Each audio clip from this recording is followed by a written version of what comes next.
বিসমিল্লাহির রহমানির রহিম। এই সিজনে আমরা যে বেগুন গাছগুলা লাগাইছিলাম, এই বেগুন গাছে অনেক অনেক বেগুন ধরেছে।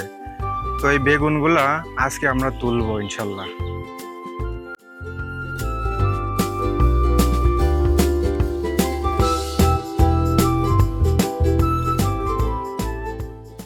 গাছগুলা মোটামুটি আমরা মাস দুয়েক আগে রোপণ করেছিলাম। তো 2 মাস শেষ হতে না হতে ইনশাল্লাহ আল্লাহ চাইলে অনেক ফুল জালি আসছে এই বেগুন গাছগুলাই। তো ফুল জালি থেকে ইনশাল্লাহ আস্তে আস্তে এখন অনেকগুলা বেগুন ধরেছে এই আমাদের এই গাছে। তো আপনাদের একটু একটু করে দেখাবো ইনশাল্লাহ। এই যে এই গাছটাতে 3টা বেগুন আছে, এই একটা, এখানে একটা, এইটাতে একটা।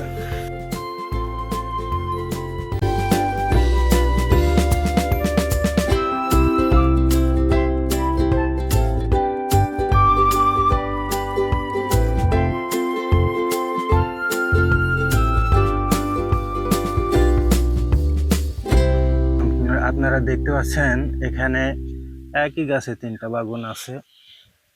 এরপরে এইখানে একটা আছে,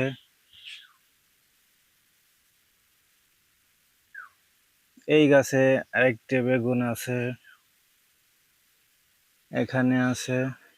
আর কিছু বেগুন যেগুলা ছোট ছোট আছে, এগুলা মোটামুটি পলিথিন দিয়ে বেঁধে রাখার কারণ এটাই যে এখানে গাছে অনেক পাখি আছে, এই পাখিগুলা বেগুন গাছে বসে বেগুনগুলা ঠুকাই ঠুকাই খায় নাই। তো এই কারণে আমরা পলিথিন দিয়ে বেঁধে রাখি।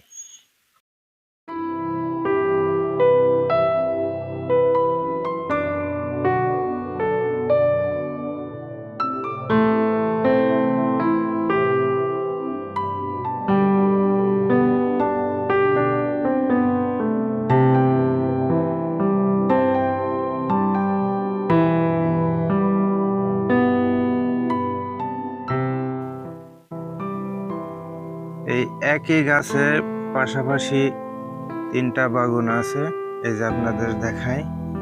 যে বেগুনগুলো আজকে উঠাবো, আপনারা সাথে থাকবেন।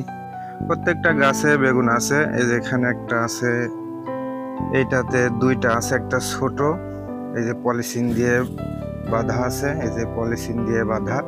পলিথিন দিয়ে বাঁধার কারণ হচ্ছে যে পাখিগুলা আছে, পাখি মোটামুটি বেগুন গাছে আসে এই বেগুনগুলা খেয়ে নেয়, যার কারণে এই বেগুনগুলো আমরা পলিথিন দিয়ে বেঁধে রাখি।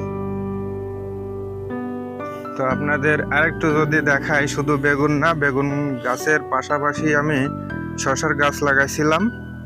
শশার গাছগুলো অনেক সুন্দর হয়েছে ইনশাল্লাহ। একটি শশাও ধরেছে, এই যে একটা শশায় আছে, আর মোটামুটি জালি আছে। তো এই শশাটাই এখন বড় হয়েছে, এই শশাটাও ইনশাল্লাহ তুলবো।